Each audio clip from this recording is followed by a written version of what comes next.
Welcome to Faith Flame TV. Today we embark on a journey into the hidden, the overlooked, the secret prayers of Mary, the Mother of Jesus. We'll explore how early Christian believers across centuries turned to Mary in devotion, uncover ancient prayers, and rediscover how those devotions can shape our spiritual lives today. If you're ready, let's begin. To talk about the secret prayers of Mary means first acknowledging who we are speaking of, Mary of Nazareth, the young Jewish woman chosen to bear the Son of God. Over centuries, the Christian tradition has honored Mary in many ways, as Theotokos God-bearer, as Mother of the Church, as intercessor and model of discipleship. While devotion to Mary is often associated with the later medieval Church, the roots go back much further. The early believers recognized in Mary a unique role and thus turned to her in prayer. One of the oldest known Marian prayers is the hymn called Sub Tuum Praesidium, meaning under your protection.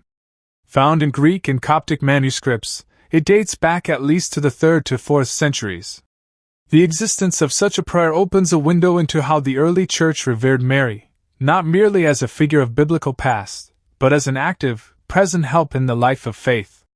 So today we'll break the topic into 3 main parts. First, uncovering ancient Marian prayers. Second, understanding their meaning and context.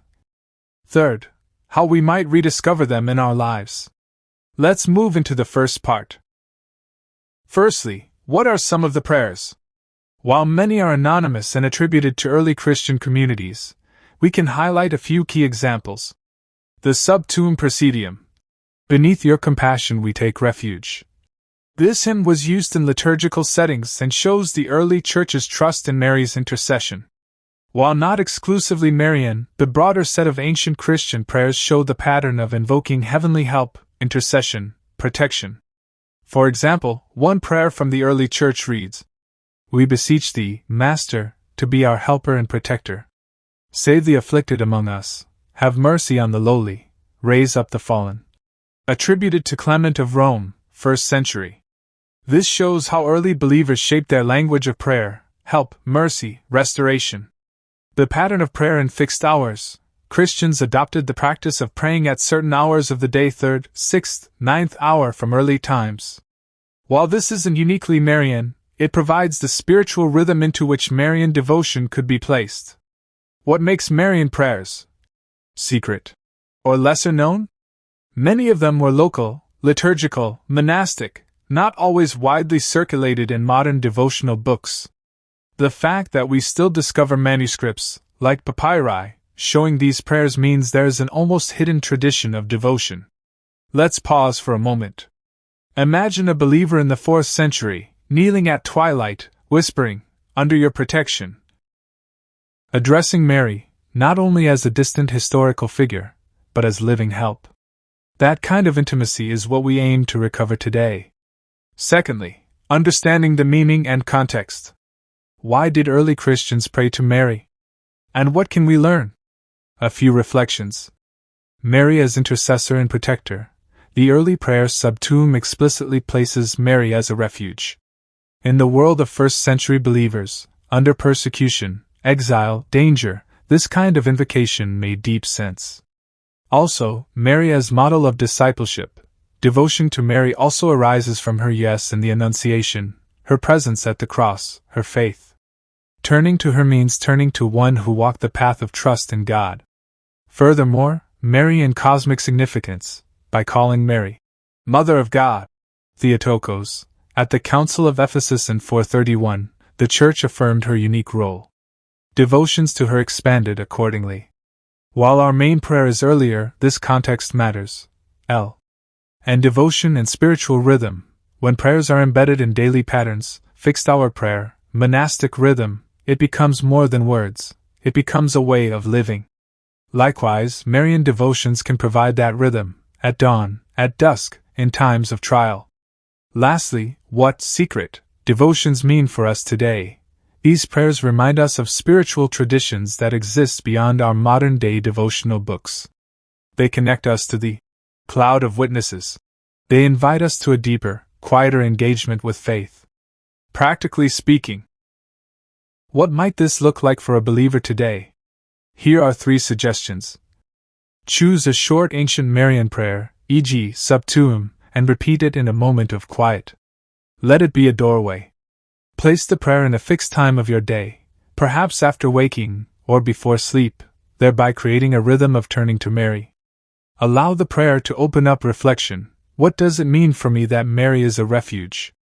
What part of my life needs the protection or intercession represented in the ancient text? Thirdly, rediscovering the devotions today. Let's now bring our exploration into the present. How can we rediscover these devotions in our modern lives? Context matters. Many modern Christians find devotional material highly produced, sometimes busy.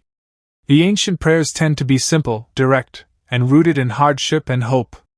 When we recapture that simplicity, we can recover authenticity. Community and liturgy. Many of these prayers were used in communal liturgy or monastic settings. While you may pray alone, consider introducing one into a small group or your church's prayer life. It becomes a shared memory. Integration with everyday life. Mary is often invoked in times of need, protection, family, childbirth, travel, darkness.